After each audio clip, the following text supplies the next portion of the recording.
ચકચારી જે કેસ છે Satish મરાઠાનો murder case, એ બાબતે પોલીસે 8 જેટલા આરોપીને અટક કરેલા છે.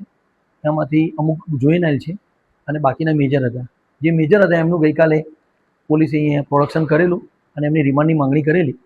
હવે જ્યારે રિમાન્ડની માંગણી અહીંયા કરી એટલે સ્વાભાવિક છે કે પોલીસ રિમાન્ડ પતે એટલે પછી જ્યુડિશિયલ કસ્ટડીમાં જાય, ખૂનના આરોપી છે એટલે એ લાજપોર જેલમાં જ જવાના. તો લાજપોર જેલમાં જતાં પહેલાં પોલીસની તપાસમાં એવું આવ્યું કે ભાઈ આ ત્યાં એક ગુજસી ચોકનો આરોપી છે રાહુલ મંડલ, એનું આની અંદર નામ ખુલ્યું છે કે આ જે આરોપીઓ છે મર્ડર કરનારા એમાં એની સપોર્ટ કરવાની ભૂમિકા હતી. એટલે એ તો ઓલરેડી લાજપોર જેલમાં છે જ. અને બીજું સૂર્ય મરાઠાના જે મર્ડર કેસ હતા એમાં બી સતીશ મરાઠાનું નામ ખુલેલું.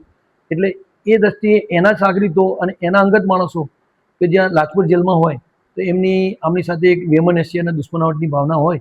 એટલે એ લગભગ 2-3 ગેંગો અલગ અલગ હિત ધરાવતી અને દુશ્મનાવટો ધરાવતી એક સાથે ત્યાં ભેગી થાય તો જેલનું પણ જોખમ, સલામતીનું જોખમ અને કેદીઓનું જોખમ, આ બધું જોતા લાજપોર જેલ તરફથી એક એવી અરજી અમારા નામદાર ગઢવી સાહેબમાં આવેલી છે કે ભાઈ આ લોકોના જ્યારે રિમાન્ડ પૂરા થાય તો એમને ત્વરિત બીજી કોર્ટમાં ટ્રાન્સફર કરી દેવા.